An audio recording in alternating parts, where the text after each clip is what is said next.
Good morning, everybody. Welcome on this beautiful Sunday morning to our time together here on the Digital Cathedral. I trust that wherever you're watching from around the United States or around the world, actually, that you're going to find what we do today to be enriching, be strengthening your spirit, man, and help you in the journey that you're right now walking in with hundreds of other people, thousands of other people from all over the world. I fully realize that over the next few months that we're going to be getting into some areas that you're not going to be hearing many places. At least at this point, I think you're going to be hearing more and more about it as time goes along. So I want you to remember, we're making a shift. Right now, we started a shift last Sunday morning. We're making a shift, and I'm going to make a deeper shift in July. So as we start to move into some areas that are really I think are imperative for our development, I want you to remember one thing as I teach, all right? Especially right now in July. I want you to remember one thing. Everything that I teach comes out of the union that we have with the Father.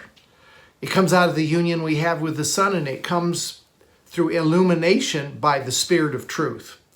I just really want to drive something home right here, because I know that as I get into these things that are going to emphasize a lot of what we should be manifesting now in this point in our journey, that it could be well interpreted to say that I'm saying things I'm not saying. So I want to really hone this down right now, and I want to etch it in your memory. Psalm 103 says this. Psalm 100 verse 3 says, know that the Lord, He is God. All right, the Lord is God. He is God. He's the source. He is the I am of all I ams. It is He who has made us and not we ourselves. We are His people and the sheep of His pasture. Now, why am I saying that? Because I want to make it real clear. It's not us that made us. It's not us that can do anything. He has created us to be His people. He has created us as a creation like no other, that we should begin to see what it really means to be unlimited and to walk in the fullness of I am. So to be clear, let me be really clear about this. Without Him, we can do nothing, okay? Without Him, we can do nothing. Everything revolves around out of that union that we have with Him. We are not source. He is source. He alone is source. And at some point, this is what we're getting into. At some point, source is going to release sons. He's releasing daughters into the fullness of the inheritance that they're to live in. That was the way the pattern son lived. That is exactly how Jesus, the firstborn among many brethren, evolved. And it says this in Galatians chapter 4. I'm going to get as far as I can with this morning. When I think I've hit a good stopping point, when I've gotten enough out that I think I should get on, I'm just going to stop, okay? So stick with me this morning right to the end, and just remember what I said. He's source. We're not source. He's God. We're not capital G. He made us. He's the one in charge. He is God. But there comes a time when we are released into our full inheritance. And as we come into that inheritance and you begin to live it out, it's going to look like Jesus looked, that it was Jesus doing something. It was Jesus doing a work. But Jesus was very explicit. He said, it's not me that's doing the work. It's the Father that's in me. He does the work. So comes a time of release. Galatians chapter 4 and verse 4 says this. But when the fullness of the time had come, God sent forth His Son, born of a woman, born under the law. So when the fullness of the time came, God released the Son. Now He put you in the mix in verses 1 to 3 and verse 6 and 7. So in verse 4, it's kind of the revolving point that when the fullness of the time came, God released His Son. Now it says in verse 3 that the heir, as long as he's a child, does not differ anything from a slave, though he is master of all. That little baby in a crib can one day inherit the entirety of the family business. But at that point, when that baby's in the crib, it doesn't have authority. It doesn't have a vote. It doesn't have a say-so. But he says in verse 2, it's under governors and tutors. It's being instructed. It's being raised. And that's kind of where we've been over the last years. We have been being raised to where we are today. And if you're new to Digital Cathedral, I'd encourage you to go back and look at some of the previous teachings on identity as divinity, the Christ is us life, all the things that we've been teaching over the years are to bring us to a place where we are today. We were under governors and tutors, teachers. We're under instructors. However, now verse 6 says this, because you're sons, God has sent forth the Spirit of His Son into your heart, whereby we cry, Abba, Father. Therefore, the conclusion of the matter is this. No longer are we a slave. No longer are we an infant. No longer are we a baby, but we're a son. And if we're a son, then we're an heir of God. Now, when that heir begins to function, it looks like the heir is doing something. But in actuality, it's the Father that is in us that's doing the work. So I'm going to be hitting some things that I'll tell you for sure, they've been unfolding to me. And I've said, Father, are you sure you want me to share this stuff? If all you've shown it to me for is for it to be in my life and my family, I'm fine with that. But I think He has told me, look, it's time to release the sons. It's time that we hit this point in our journey as manifested sons who are beginning to see truth, who are beginning to see the plan that the kingdom has always encompassed, which is for people to live in this unlimited life that I spent 16 weeks talking about. So now I'm taking that unlimited life and we're moving it forward just a notch, and we're going to begin to discover the truth of I am. The truth of I am. Now, last Sunday morning, if you were with me, again, if you didn't see last Sunday morning, go back and review it. We pointed out 7 I ams of God.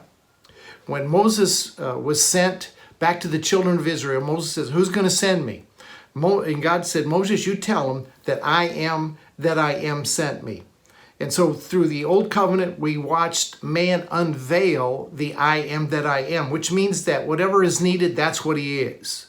And so we saw 7 I ams of the Father. They discovered Him to be the I am of Jehovah Shammah, Jehovah Sidkenu, Jehovah Jireh. I mean, there were 7.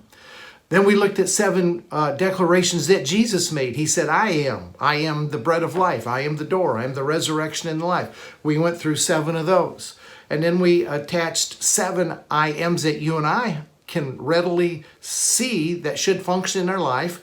I am more than a conqueror. I am manifesting as a son. I am able to do all things through Christ who strengthens me. Now, all these I ams tie back to the I am that I am. If I had time, I could take the 7 of Jesus and bring them right back to the 7 of the Father. I could take the 7 that I declared that you are able to say, and that's just the beginning, we're just scratching the surface, and tie those back to the original Son tied into the Father. All right, so here's what I'm getting at right now. Everything that I am is because of the greater I am. But whatever the greater I am is, He has given me an inheritance to begin to proclaim I am, and to function in it and to manifest it. There's a lot of power in the I am. There's not much teaching on it.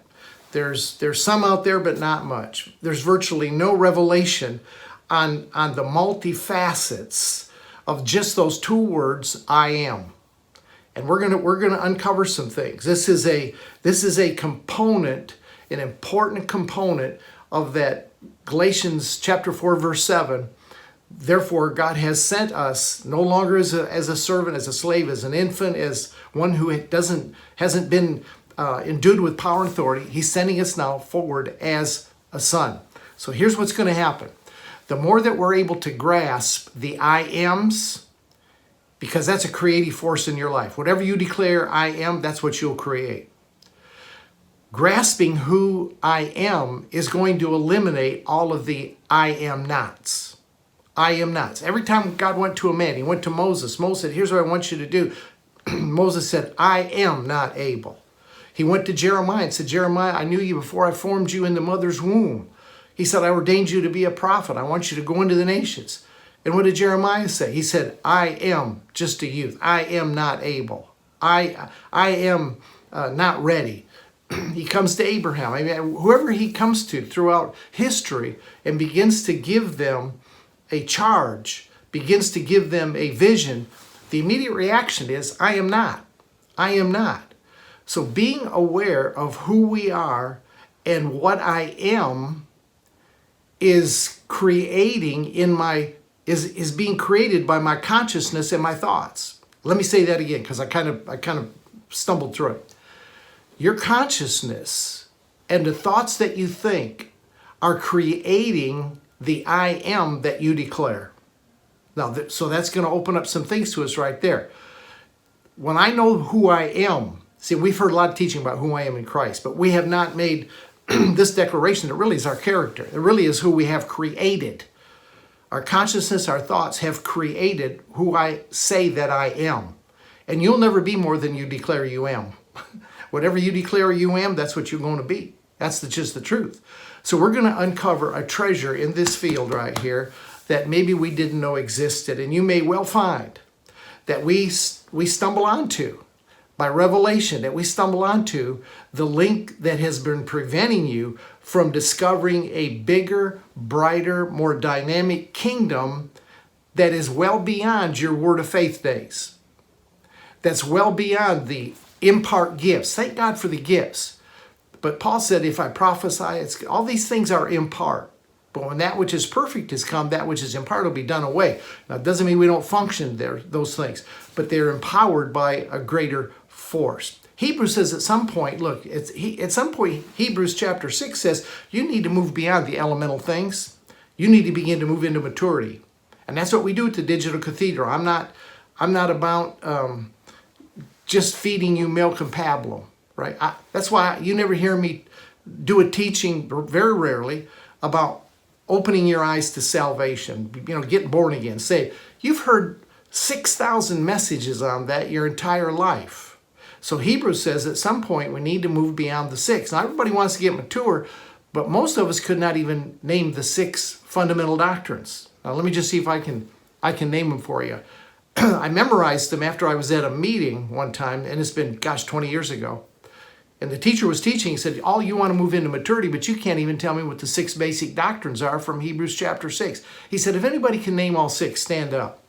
There were several hundred people in the congregation that night. Nobody could stand up. So I said, you know what, I'm gonna get those. Now, I haven't done this in a long time, but the 6 basic doctrines that are fundamentals that we need to mature and move beyond are repentance from dead works, faith toward God, doctrine of baptisms, laying on of hands, resurrection of the dead, and eternal judgment.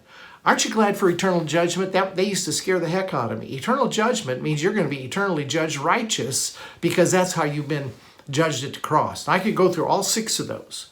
But Hebrews, the point is this. At some point, you and I have got to move beyond the elemental things.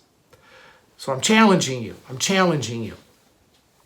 Everything that we've learned up to this point, ever since your eyes were awakened, ever since that you have moved into this new dimension of living, everything that you have learned, I hope you're ready. I hope you've paid attention. I hope you've taken the lessons that we've taught at the Digital Cathedral now over the last 3-4 years since I've been concentrating solely on this online ministry. I've left the building. I've put everything I have into this online ministry. And thank you for those of you that are helping to support me in that transition. It means a lot. I hope you've listened and learned everything as we have come through all of the different series, all of the different teachings. I hope that you understand that your flesh is becoming the Word daily. Jesus was the Word originally that became flesh. You and I came to this planet as a spirit encompassed with flesh or clothed in flesh, and now that flesh is becoming the Word.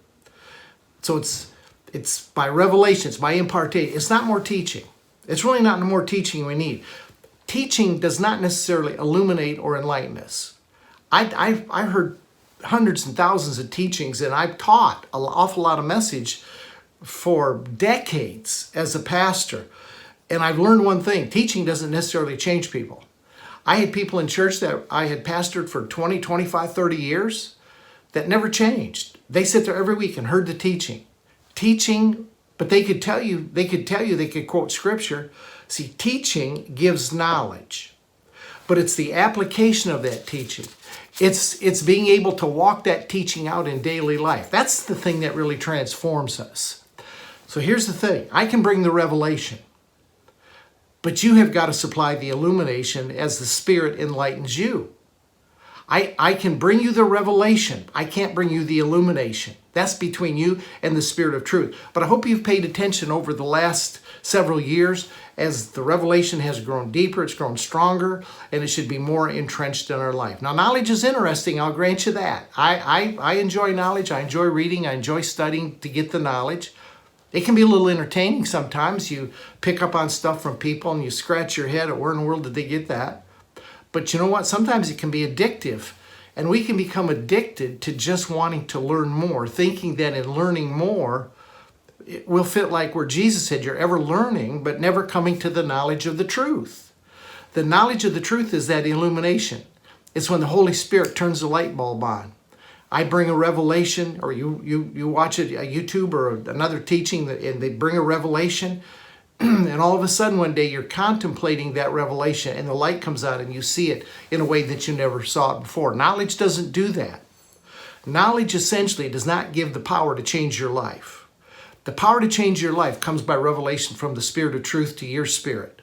It has less to do, changing in life has less to do with the teaching than it has to do with the heart or the ground that seed or that word falls on.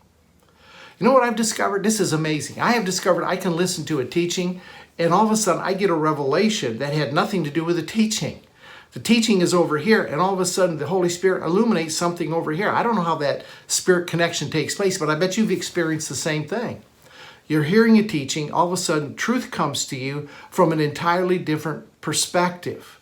So it has less to do with the teaching than it does with the ground of the heart that the word, the seed, falls on. In fact, in 1 Corinthians chapter 8 and verse 1, Paul said this.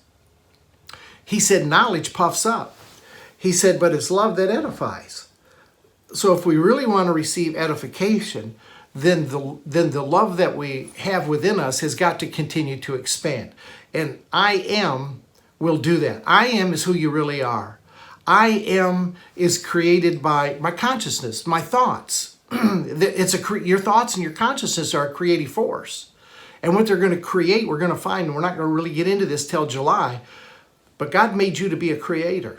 And you're creating, I'll just tell you this, you're creating the life that you live by how you declare, I am. Now, that's just a seed, okay? I probably got 68 questions going to be Monday morning in my messenger about that.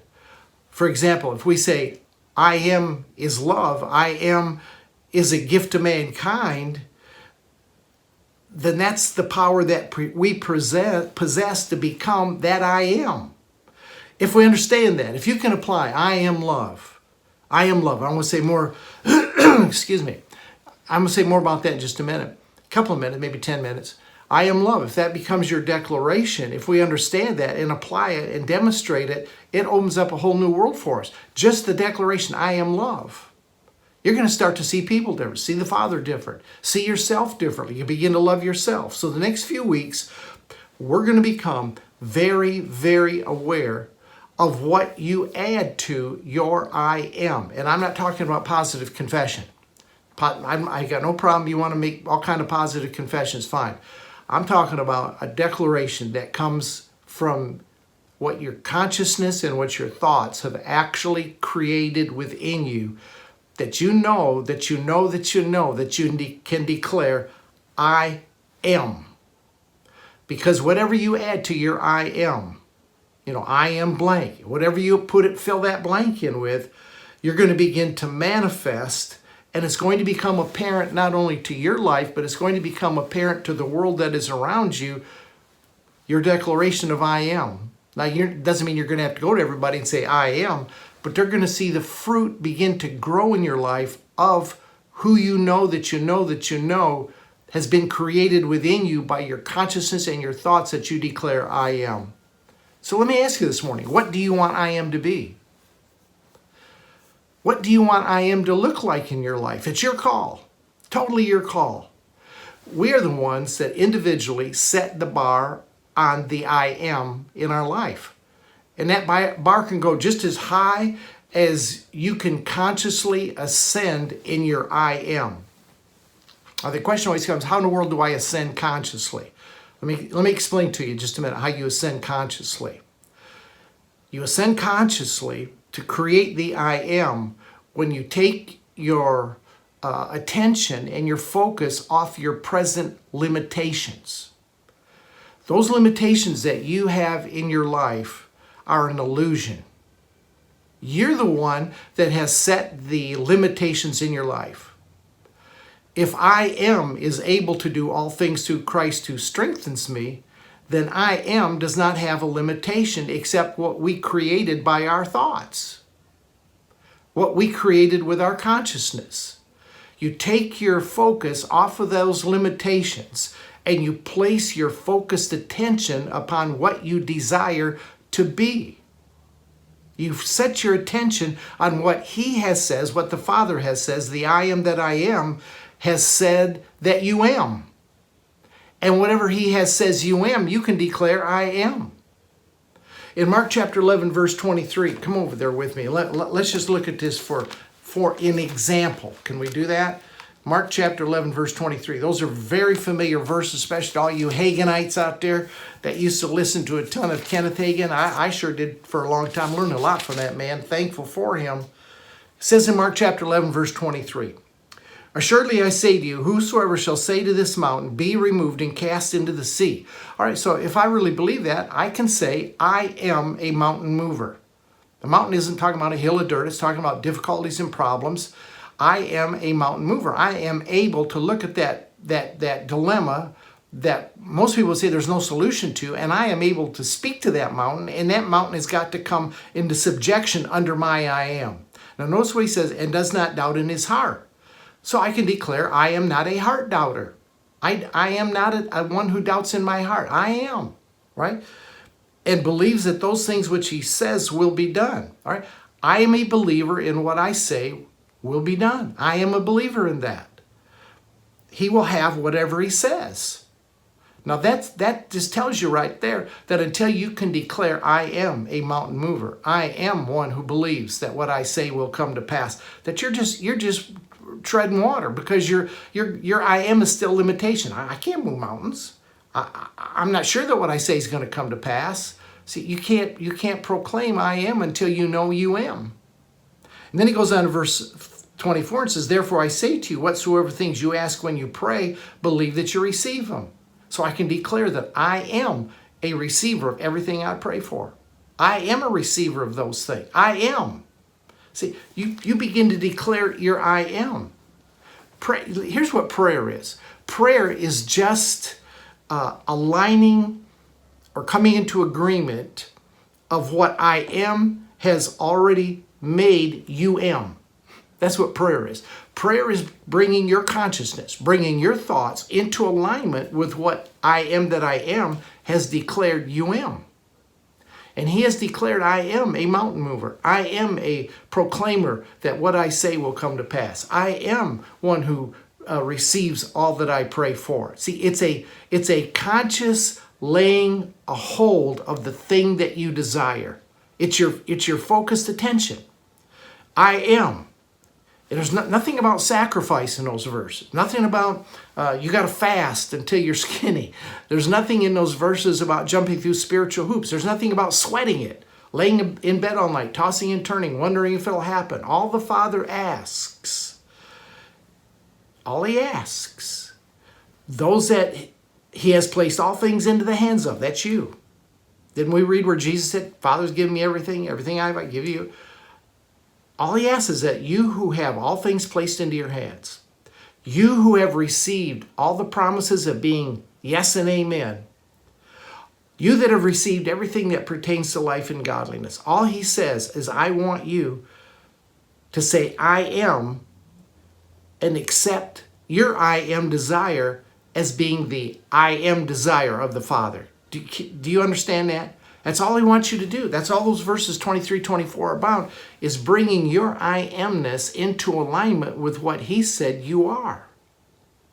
He said if. So there's obviously a choice that you can say I am or I am not. And most of us have lived most of our life thinking I am not. We have been so drilled in I am not that when we come and we begin to learn I am, it seems foreign to us. It seems awkward. It seems like maybe it's not right. But you have to understand, I am and I am that I am have the same desire. In fact, in Psalm, 37:4, he said, delight yourself in the Lord, become one in understanding with him, delight yourself in him, adjust yourself, make a shift, and he will give you the desires of your heart. Why will he give you the desires of his heart? Because the desires of your heart and the desires of his heart are the same. I am that I am has placed the desire into your heart that you can say, I am. So the thing that you desire, as you delight yourself in the Lord, bring yourself into focus with him, you understand there's only one desire. There's not two desires going on here. There's one desire. He puts the desire in you. The desire to be on the digital cathedral, the desire to come out of the building and do everything online and reach people around the world. He put that desire in me. Otherwise, I would have just stayed in the building for the rest of my life, probably. But that's not what the desire was in my heart. And when I made that shift, it was not an easy shift. I mean, when you do one thing for 50 years, it's hard to make that shift. That's where you have to trust him. Trust that he knows what's going to happen, and he's going to put the people around you that need to be around you. There's only one desire. I've taught you there's no duality. There's one mind. There's one spirit. There's one desire. There's one heart. There's one life. There's one power, right? There's one tree that you and I are concerned with. It's the tree of the knowledge of good. It's the tree of life. We don't fuss with the tree of the knowledge of good and evil. I am cannot be two.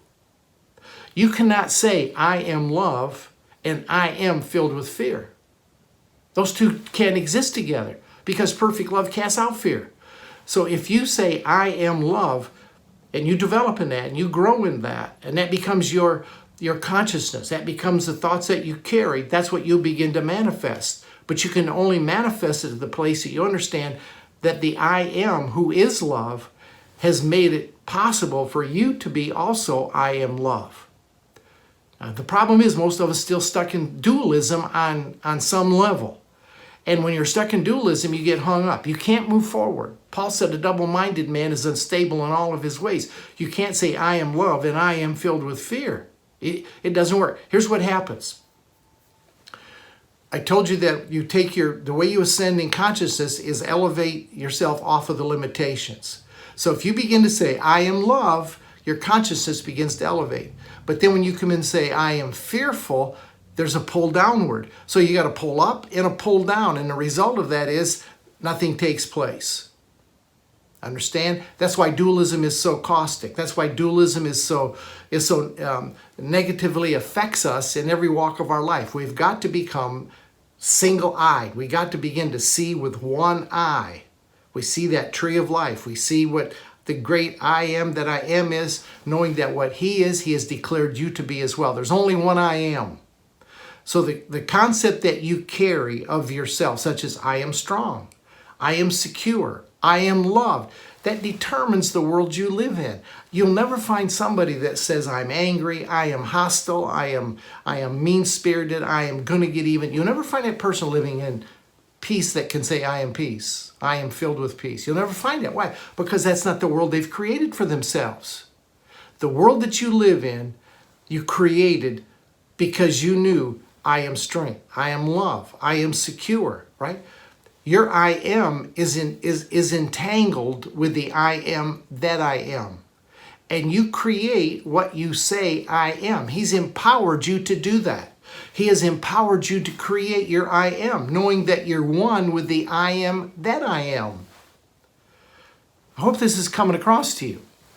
For example, in Philippians chapter 4, verse 13, all right, we're entangled. It says, I can do all things through Christ who strengthens me. Now, there's not two I ams there. There's one I am, right? Christ isn't over here saying, I am strength, and you're over here saying, I am another strength. There's only one strength. I am able to do all things through Christ who strengthens me. So it's his strength. That's why I took time at the beginning of the teaching this morning to make sure that you understand as I teach, I'm not teaching that you're source. I'm not off into la-la land.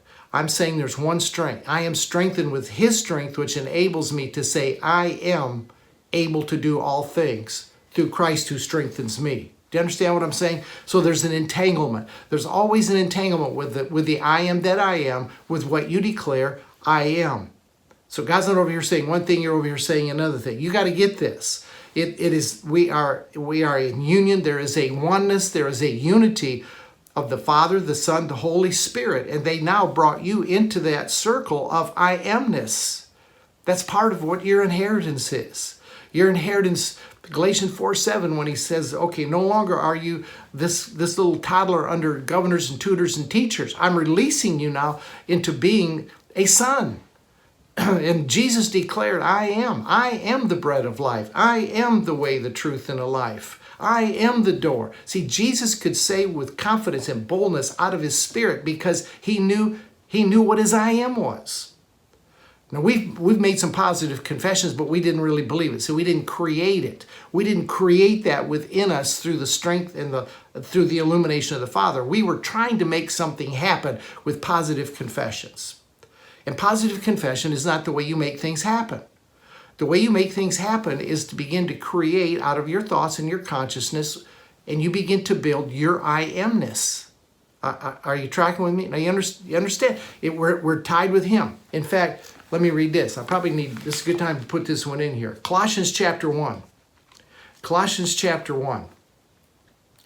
Galatians, Ephesians, Philippians, and Colossians. Let me get over it. Colossians chapter 1, verse 17. I want you to see the tie together of the one. It says in verse 17, Colossians 1, and he is before all things. Now watch. He is before all things. So he's the source. He's the starting point. That's the Father. And in him all things consist. Everything that is consists in him. So every declaration that we make of I am comes out of our residing fully within him. Now, can you imagine the creative force of the universe? Can you imagine the eternal Christ, the Word of God that became flesh? Can you imagine the Father saying, I am poor? Can you imagine him saying, I'm weak, I'm miserable, I'm jealous, I am envious, I am filled with unforgiveness, I am going to get even? See, or any other limited expression of I amness. We know that's crazy. That's impossible. It's ridiculous. That's because there's only one I am. And if there's only one I am, and all things consist in him, then we are equally tied to his I amness. Because you're in him, your I am can be no less than his I am. Now, you're not source. You're not off doing your thing. Let me just say it again. Because you're in him, all things consist in him. We just said it. He's the source. He's the center of it all. Because there's only one I am, it is unequally true of ourselves to accurately say, I am weak, I am poor, I am unforgiving, I am angry, I am filled with jealousy, I am bitter, I am miserable. If God cannot say I am that, then rightfully, whenever you say that, you have just descended in your consciousness and in your thoughts, and you're creating that world for yourself to live in. Because you're in him, then your I am, boy, I hope this is ringing a bell. I am can be no less than I am that I am, the same. It comes out of him. It comes out of source. So as long as you buy into a Father that is separate from you, as long as you still got the mentality that God's out there somewhere and I'm here and I'm trying to get him to come where I am and I'm trying to find my way to him. See, the difference in the life you're living now and the life you used to live in church, religion, was in religion we were trying to get to him. We were trying to get to a place of victory.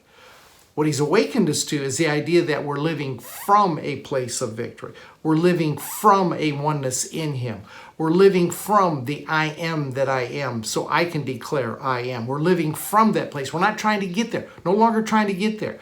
Religion had to keep you trying to get there so that you'd come back every week to find out what more steps you could take to get there. Pray a little more, read your Bible a little more, come a little more, give a little more, whatever. We're going to get you to that place of victory. It's always out yonder somewhere, just down the road. We flipped the script on that. Paul flipped the script. He says, you're living from that place. So what you have to do is wash out everything in your mind and renew your mind, renew the spirit of your mind to now make that shift to where you're living from that place. And that's what I'm doing right now. I'm shifting.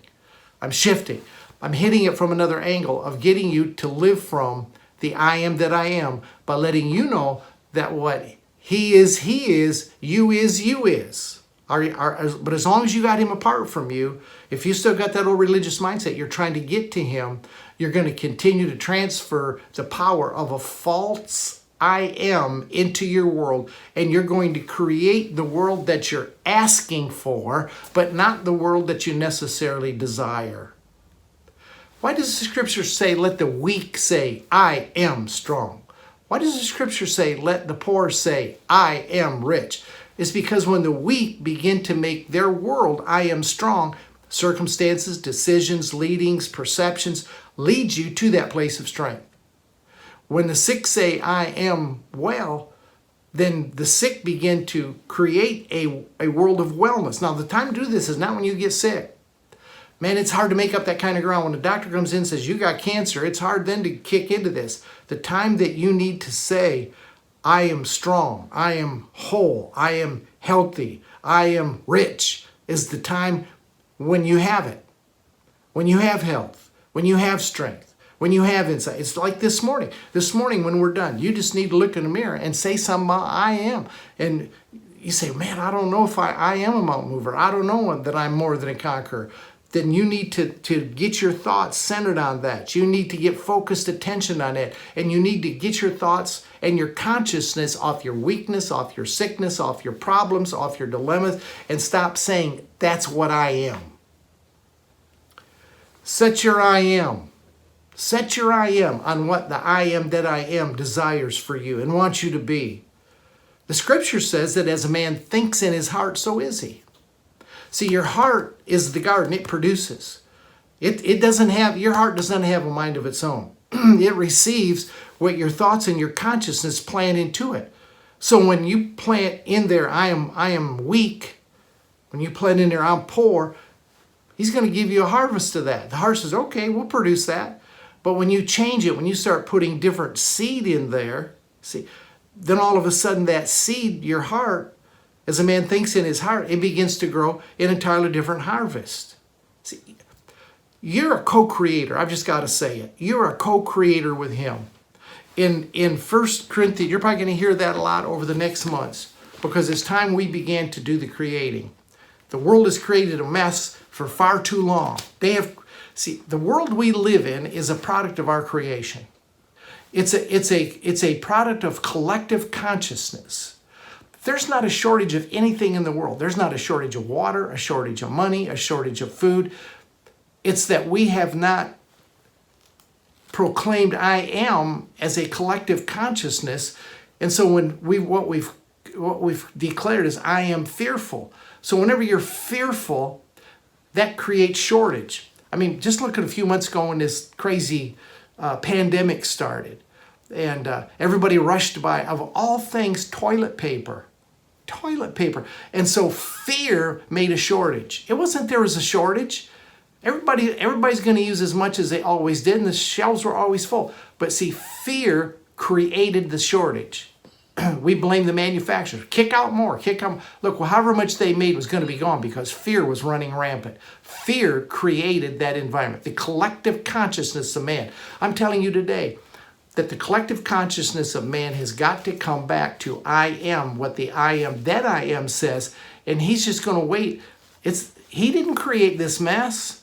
We created this mess. And he's sitting on the throne waiting for us to create something different. And we have the power and the ability to do it. Now, it might start just with your life. When you become conscious that you are, you start to recognize everything that you have put in place. Where was I? Oh, we are creators. Look at this. 1 Corinthians chapter 3. 1 Corinthians chapter 3. This stuff's just on my heart, so I got to get it out. Verse 9. It says, we are fellow workers. You are God's field, you're God's building. We're fellow workers. We're the place where it comes about. We're the field, we're the building. We're co-laborers with him. We're co-workers with him. So he says, look, you're the field, you're the building. I have empowered your I am. Now what are you going to do with it? So here's where the starting point is. We can't change all the world till we change us.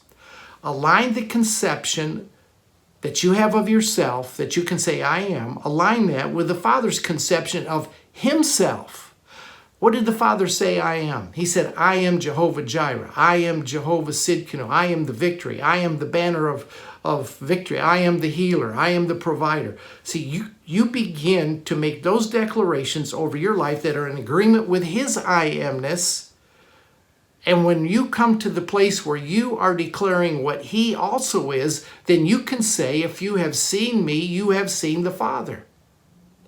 Everything that Jesus did, the Father did the work. But Jesus did the manifesting. Why? Because Jesus said, I am. I am the bread of life. I am the light. I am the light of the world. I am the way, the truth. All right? He said all those I ams, and they correlated exactly with the I ams that the Father declared about himself throughout the Old Testament.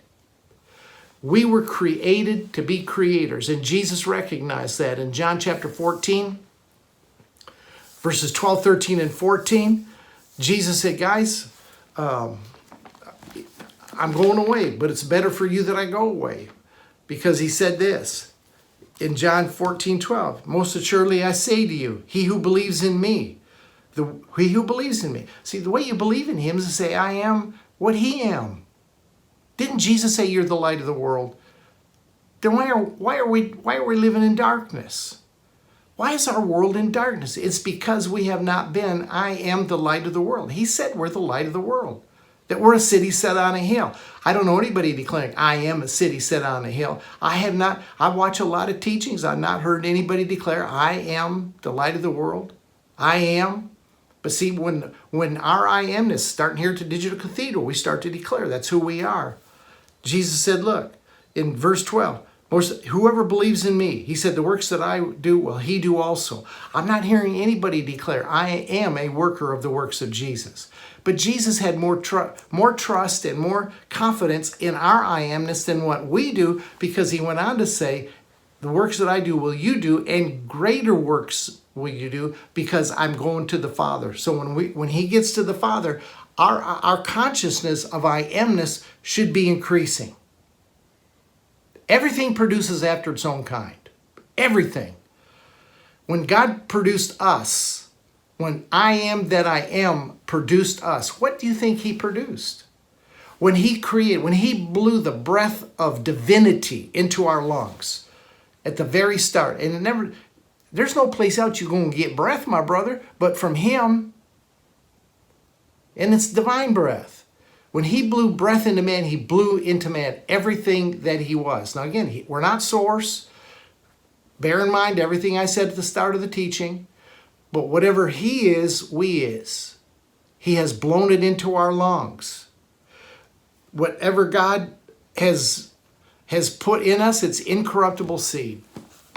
It's hybrid seed to the hybrid times infinity. It always is going to produce everything that has been placed into us to produce. It has to. You know, if you're a farmer, you get hybrid corn. It's good because it's going to get more bushels to the acre. So this incorruptible seed is going to produce after the kind that planted it within us. It is incorruptible. It cannot be corrupt. It cannot not produce. It cannot be.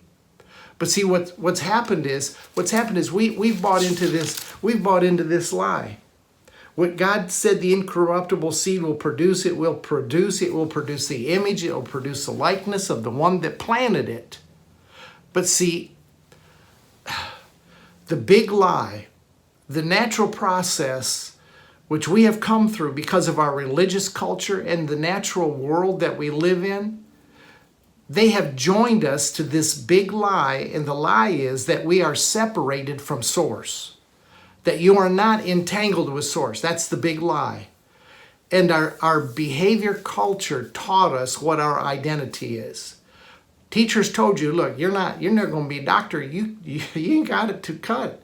You're just not going to make it. You're probably going to work doing this or that or the other. And so automatically you said, that's what I am. I don't get good grades. Why do you not get good grades? Because you said I am an average student. I am a below average student. I will guarantee you that if you did the study, put the time in, I didn't. I'll readily admit I didn't. I did much better after high school than I did in high school and junior high. I didn't put the time in. And I had this mentality, well, I'm probably just average. I'm an average guy. I got to college and I really got interested in what I was studying, and you know what? My grades shot up. I did well. My teachers probably never thought I'd graduate from college. I came from an area where people didn't go to college much. I think I'm the first one within my family group to have gone to college. It's not because others didn't have the potential. I know of my siblings, there's only one other one that really went to college. All of them were smart enough, way smarter than was needed. But they didn't probably, maybe, I don't know, their culture, their environment. I don't know what it was. Not that college is everything, that's for sure. Matter of fact, we had a new hot water heater put in yesterday, and I was talking to the plumber, young guy, probably in his 40s. He's got 3 sons working with him. And we were talking about trades, and he said, there are not enough young guys coming into the trades. And this guy he lives in a huge house. He's got a vacation home. It's not that you can't make money. It's that we've looked at it in a different light. If God we need kingdom plumbers. We need kingdom electricians. We need kingdom contractors. All of that fits kingdom. That's I amness. If that's the desire, if that's what's within you, glory be to Jesus. Let the hallelujahs roll. Then be what he put within you, the desire of your heart. That's what he placed in there. But we have bought this lie that we're separate from God, that we're separate from source, and that's what behavior, our culture taught us. The confession of I am not is much more prevalent than I am. Listen to people. Listen to people's speech. They've created this life that they live in by saying I am not.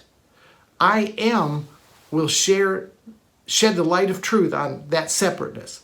Spirit of truth is going to come in and shine the light of truth, exposing those lies that have limited us. Wherever you're at, look me in the eye, wherever you're at today, I don't care how old you are. Most of you here aren't as old as I am. I'm declaring what I am. I'm just getting into the game, buddy. I'm not ready to hang it up. I'm just getting into the game. I am. And I know what I am. Wherever you're at, I want you to begin to declare what it is that you want. I don't care if you're 40, 30, 60, 70, 80. As long as you're taking up space and breathing air, you got a plan and a purpose, a blueprint that you were sent with. Change the conception you have of yourself. Change your I am. And I'm telling you, I guarantee you, you'll change your world. Change the conception. We place such low limits on the way we identify our I am. Be aware. Listen to yourself. Listen to the declarations that you make. The I am blank, and you fill in the blank. Whatever you say I am is a powerful tool of calling the whole creative process into flowing in your life. It's a power tool. If God would have never said, I am Jehovah Jireh, the provider, if he had never proclaimed that, he would not have revealed himself that way. See, we've talked so much in the Digital Cathedral about identity as divinity, living the Christ as us life. We've talked so much about as he is, so are we in this present world. That moving to I am is just a natural transition now. It's just a natural move from where we have been laying foundation now for a long time. So when you have to go tackle the Egyptians, when you have to move the mountain of opposition, and your heart melts, and you say, I am not able, I'm not capable of doing this thing, I am not adequate, that's where you need to step back. That's where you need to step back and remember there's only one I am. And he sent you. That was Moses' power. He said, go and tell him I am that I am has sent you.